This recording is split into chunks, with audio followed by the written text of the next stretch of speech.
Thank you for coming, Mr. President. Thank you, Wayne. My question to you is, will you pardon the January 6 rioters who were convicted of federal offenses? I am inclined to pardon many of them. I can't say for every single one, because a couple of them probably they got out of control. But, you know, when you look at Antifa, what they've done to Portland, and if you look at Antifa, look at what they've done to Minneapolis and so many other places. Look at what they did to Seattle and BLM. Many people were killed. These people, I'm not trying to justify anything, but you have two standards of justice in this country, and what they've done, and I love that question, because what they've done to so many people is nothing. And then what they've done to these people, they've persecuted these people. And yeah, my answer is, I am most likely, if I get in, I will most likely, I would say it will be a large portion of them. You know, they did a very... Donald Trump destroys Kaitlyn Collins and CNN in the first presidential town hall for 2024. Some of the left aren't happy about the way it was handled, and we're going to talk about it. I'm your host, Hyde. This is Hide and Seek Media. Hello, all you beautiful and amazing people. Thank you for tuning in and welcome to the show. If you're new to the channel, make sure you hit that subscribe button, the notification bell, so you get notified anytime I drop a new video. If you've already subscribed here on YouTube, make sure you head on over to Rumble and hit that subscribe button over there as well. I put videos up on Rumble that I'm not allowed to put up here on YouTube due to censorship rules. So head on over to Rumble and join that channel as well. And if you like all of that content and you want more, head on over to Locals and become a member. With your premium membership, not only will you get access to all of the videos I put up on YouTube and Rumble, but you'll get content that I make exclusively for Locals only. So head on over there and become a member today. But I wanted to talk about Donald Trump, the town hall, CNN, and the fallout. Because some on the left aren't happy, some on the right aren't happy. And we're going to talk about the results of the town, how the town hall went, and the results of the town hall, what we can expect to see going forward, you know, from this. So initially, I was kind of skeptical because it was CNN, and I thought this is going to be horrible. And I was right initially. Like, when you first watched the first 15 minutes or so of that town hall, it was pretty bad. Trump was just banging away on 2020 bang, and wouldn't let it go. And we all understand that you feel like you were robbed of an election. We all get it. All of your supporters understand that. Use it as a pivot. And I'll get to that later. But they set him up, right? The CNN set him up for the first 15 or 20 minutes, and they knew that his ego wasn't going to be able to let the 2020 election talk and the January 6th talk go to the wayside. So that's how they opened the town hall. Not talking about 2024 or the future of America or what we need to do to fix the problems we're dealing with now, but they wanted to rehash 2020 and his comments about election fraud or a stolen election or a rigged election, right? And not a rigged election. It was not a stolen election. You and your supporters lost more than 60 court cases on the election. It's been nearly 2.5 years. Can you publicly acknowledge that you did lose the 2020 election? But what you just said there, Republican officials debunked those claims about fraudulent ballots. We want to give you a chance tonight. Who? Republican officials in Georgia and every single state. There is no, your own election officials, Mr. President. I said to my people, if we start this and don't finish it, and then we had a rigged election, I'm sorry to say it. The election was not rigged, Mr. President. You can't keep saying that all night long. And so then they took over and they decided. None of us want to hear that anymore. But CNN knows Donald Trump and his ego won't let it go. And so if they can push the right buttons, they'll get him to talk about it. And that's exactly what happened. And for the first 15 or 20 minutes, it did not look good. It looked like the CNN had trapped him.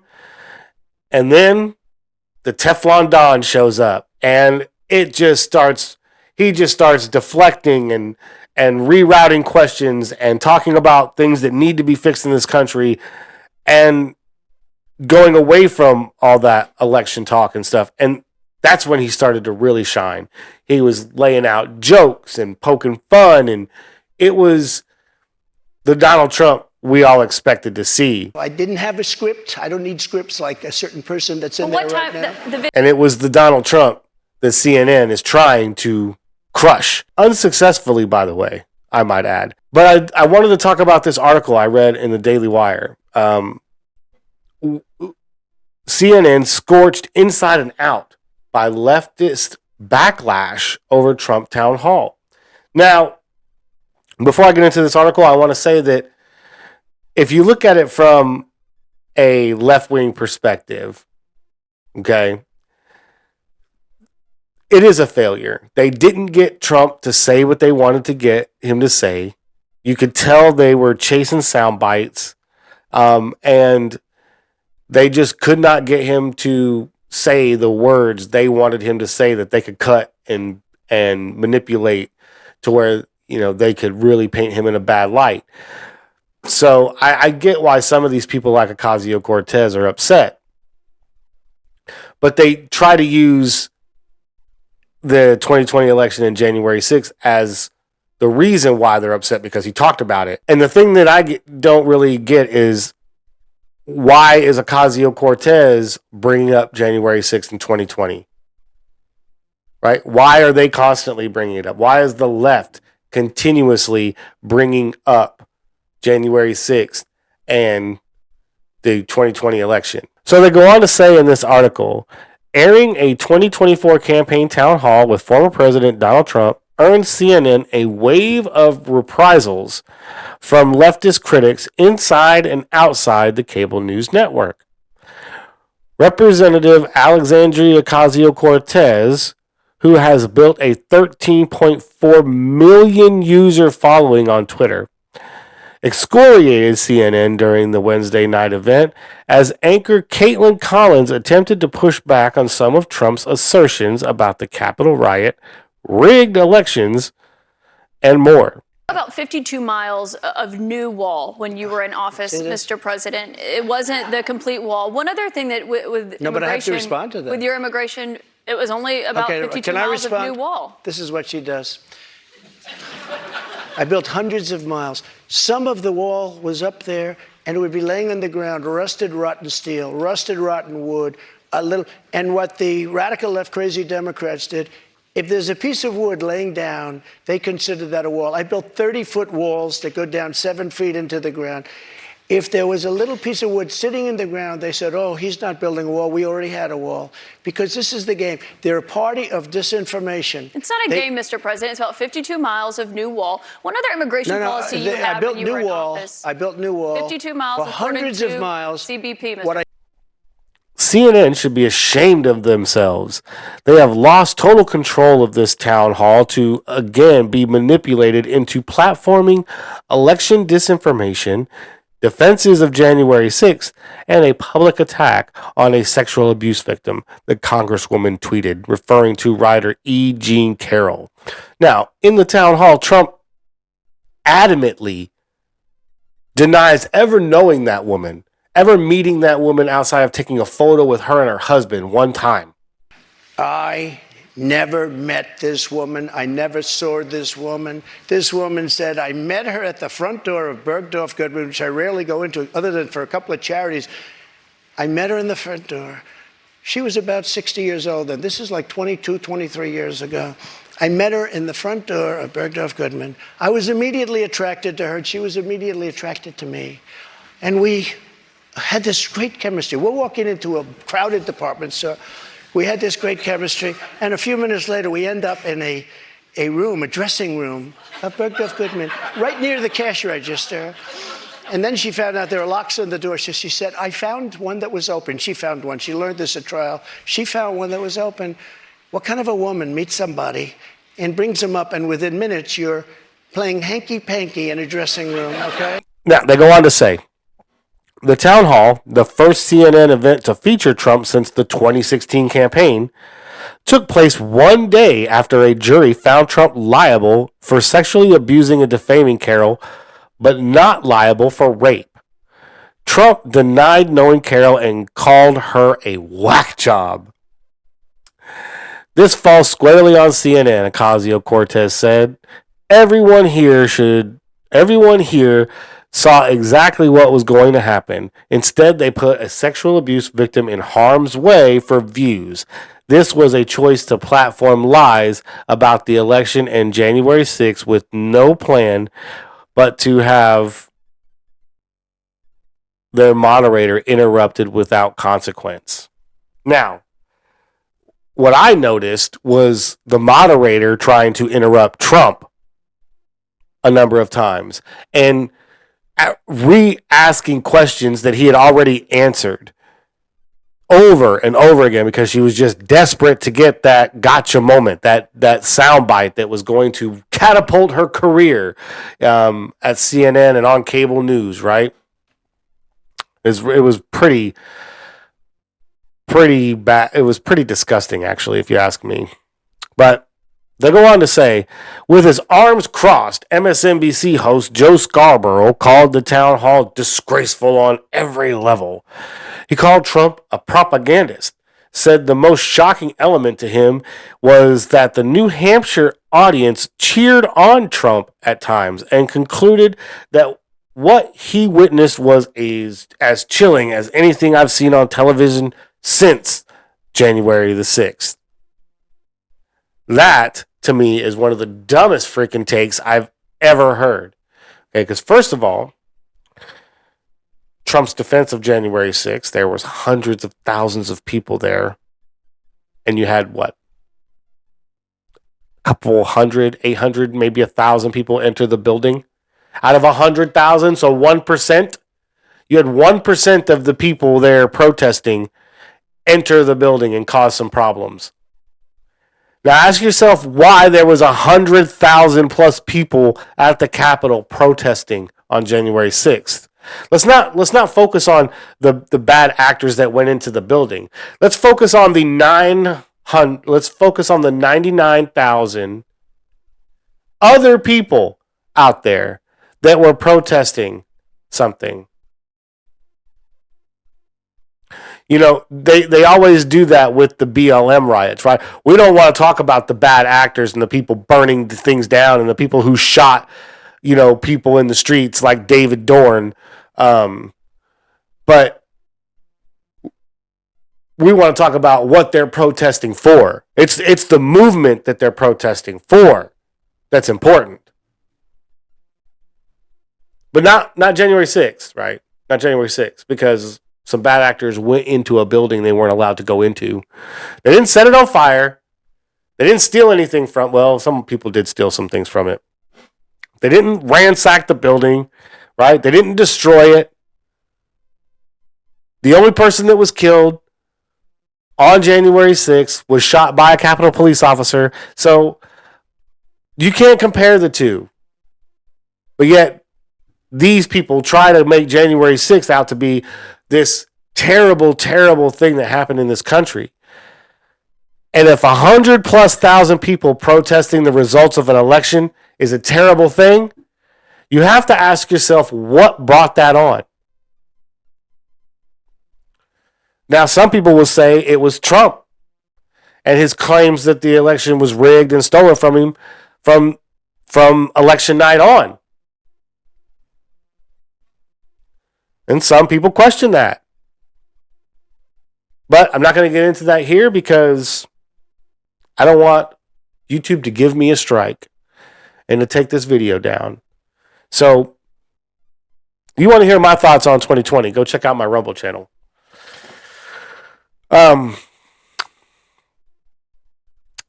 Daily Wire goes on to report, even with left-leaning CNN, there was an uproar.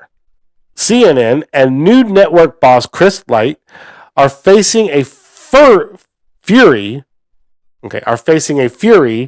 of criticism, both internally and externally, over the event. CNN's media reporter Oliver Darcy reported with his Reliable Sources newsletter. Daily Beast senior media reporter Justin Baragona shared a scathing review from an anonymous CNN on-air personality. It is so bad. I was cautiously optimistic despite the criticism. It is awful. It's a Trump infomercial.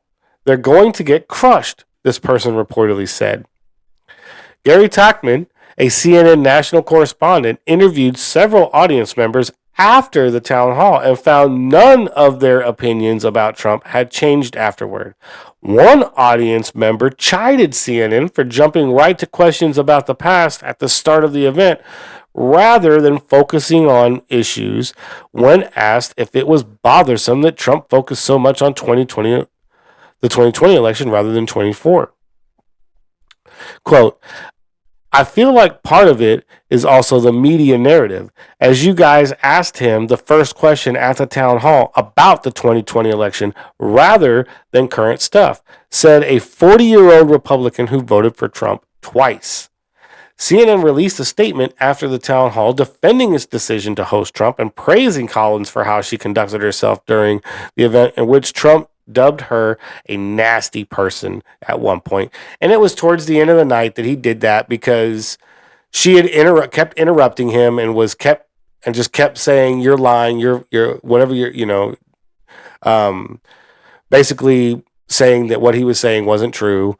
And so he just got, you're a really nasty person. You know that? And I think is why you held on to those documents when you knew the federal government was seeking them and then had given you a subpoena to return them. Are you ready? Are you ready? Can I talk? Yeah, what's you the mind? answer? Do you mind? I would like for you to answer the question. Okay, it's very simple to answer. That's why I asked it. It's very simple you're a nasty person, I'll tell you. So, it wasn't like he was berating her or anything like that. It was Trump. It was Trump. Quote, tonight, Caitlin Collins exemplified what it means to be a world-class journalist, the network said. She asked tough, fair, and revealing questions, and she followed up and fact-checked President Trump in real time to arm voters with crucial information about his positions as he enters the 2024 election as a Republican frontrunner. That is CNN's role and responsibility, to get answers and hold the powerful to account. Now, that's what CNN claims its responsibility is, but that's not what CNN does, because CNN doesn't hold anybody on the left accountable. You never see stories about Nancy Pelosi insider trading, right? Or Eric Swalwell and Fang Fang. You don't see stories like that on CNN. They don't talk about that stuff, right? They talk about Trump. Because Trump is the most dangerous thing to this country since the Nazis, right? Since World War II. Now, what I concluded from the town hall was that early on, Trump let his ego get the better of him and would not let the 2020 election stuff go and had to defend it. I get that. That's Trump. That's his ego. I understand. But the people behind the scenes that are helping Trump in his campaign right now need to tell him that the 2020 rigged election, as he calls it, okay, needs to be a pivot point. Anytime the media brings it up, you need to use it as a pivot. Say, yes, that election was handled terribly, and going forward, we are not going to allow that to happen again. If I'm elected president, we are going to do this, this, and that, along with this, this, and that, right? You need to use it as a pivoting point. Call it terrible. Call it whatever you want to call it, but pivot immediately to what's going on in the country right now. That way, they can't hammer you on it. You can continuously say what you want to say, but you're getting your message out. And they can't constantly focus on what the wild claims that you're making about, election fraud and ballot stuffing and all of that stuff, right? Yes, we've seen the videos. Yes, I remember them putting up plywood in the windows at Detroit so you couldn't watch the counters. I remember Republican poll watchers not being allowed into the polls in Philadelphia. I remember those things happening. Okay. I remember those things happening. I also remember a bunch of laws being changed during 2020 for the election. And there's a lot that went into what happened. So what he needs to do is he needs to use their fixation on it to pivot, right? When they talk about January 6th, like, you need to bring up the fact there was over 100,000 people there protesting. That in itself alone is a statement. They were protesting something. Call it whatever you want, but they believed something was wrong and they needed to be heard. Now, yes, there were some bad actors who got out of hand, but that happens in every situation. That happened on May 29th. And that's another thing. Trump needs to bring up May 29th. When they bring up January 6th, he needs to bring up May 29th of 2020 and be like, you're right. What happened on January 6th, those people going into the building and doing those things and breaking windows and attacking cops, those were bad people. But that was 1% of the over 100,000 people that were there. You're talking about 1% of the people. And then bring that to May 29th. He goes, if you want to talk about bad, deadly insurrections, let's talk about May 29th. When they set fire to the St. John's Church and a guard shack on the White House grounds, forcing the president into the bunker. These points are what President Trump needs to be pivoting to. He needs to use the 2020 election and January 6th every time these people bring it up and pivot to his talking points. Bring up May 29th, 2020. Call it the May 29th insurrection. Bring up the BLM riots of 2020 and use those as comparisons. Point the finger back at them. Make them use their arguments for January 6th and 2020 against them. That way, when they try to combat your argument, they're combating themselves. They're disproving their own arguments when they disprove you. And then you can turn around and say that. Well, if that's not true, how come it's true here but not true here? You're two standards. Just like he said in the town hall about two standards of justice in this country. But when you said you are considering pardoning a large portion of those charged with crimes on January 6th, does that include the 4 Proud Boys members who were charged and convicted of seditious conspiracy? I don't know. I'd have to look at their case, but I will say in Washington, D.C., you cannot get a fair trial. You cannot. Just like in New York City, you can't get a fair trial either. We have two standards of journalism in this country as well. One is independent journalism that is actually trying to get the truth out there, and the other is a corporate government propagandist arm that is trying to coerce and steer people in the direction of totalitarianism. But at the end of the day, the town hall was a net positive for Trump. It started off kind of bad, but he was able to pivot and continue talking about, 2024 talking points. And so that was good. And another thing was he droned on a little bit long on some of those, which cut down on how many times Kaitlyn Collins could interrupt him and ask him a new question, right? Which, yeah, they did pull some questions from the audience, I think like 5, but a lot of it was you could see what they were trying to do. You could see their motives from the very onset. The very first question, you could see the motives of CNN and what they were trying to do here.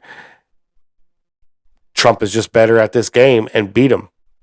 And so I would imagine his poll numbers are probably going up right now as we speak. And CNN had a lot to do with that. So some of these people on the left have every right to be pissed off. But I want to know what you think. Are you mad that Trump went on CNN or that CNN did this? Or are you glad that Trump destroyed CNN? Let me know what you think about the town hall and how Trump handled it, how Kaitlyn Collins handled it. Let me know what you think about CNN's motives in this town hall. And what do you think Trump should be doing going forward? I want to hear from you guys. I really love to engage with my viewers, so feel free to fire away in the comment section down below. If you like this video, please smash that like button. Share this video on all social media platforms. Those interactions will force the algorithm to give this video more impressions, and that's how we're going to grow. I appreciate everything you guys are doing, and I'll catch you later. Peace.